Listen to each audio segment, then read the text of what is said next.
एक छोटे से गांव में रामू नाम का एक गरीब किसान रहता था। वह बहुत मेहनती और ईमानदार था, लेकिन उसकी आर्थिक स्थिति बहुत कमजोर थी।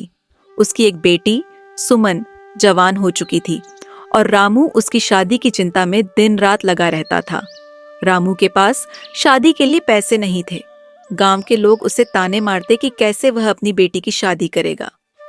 रामू के पास केवल एक पुराना घर और थोड़ी बहुत जमीन थी, जो उसकी रोजी रोटी का सहारा थी। एक दिन रामू की बेटी सुमन ने कहा, बाबा, आप मेरी शादी की चिंता मत करो, भगवान सब कुछ ठीक कर देंगे। रामू ने मुस्कुराते हुए सिर हिलाया, लेकिन अंदर से वह चिंतित था।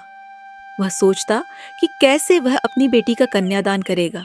एक दिन गांव के एक धनी व्यक्ति लाला जी ने रामू के घर आकर कहा, रामू भाई, मैंने सुना है कि तुम्हारी बेटी की शादी की तैयारी चल रही है, लेकिन पैसे की कमी है। मैं तुम्हारी मदद करना चाहता हूँ।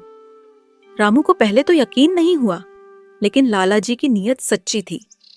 उन्होंने रामू को पैसे दिए और कहा, यह पैसे तुम्हारे नहीं, भगवान के हैं। इसे अपनी बेटी की शादी के लिए इस्तेमाल करो। रामू की आंखों में आंसू आ गए। उसने भगवान का धन्यवाद किया और लाला जी को दिल से आशीर्वाद दिया। कुछ ही दिनों में सुमन की शादी धूमधाम से हो गई। रामू की मेहनत और ईमानदारी ने उसे सम्मान दिलाया और उसकी बेटी ससुराल में सुखी संपन्न हो गई।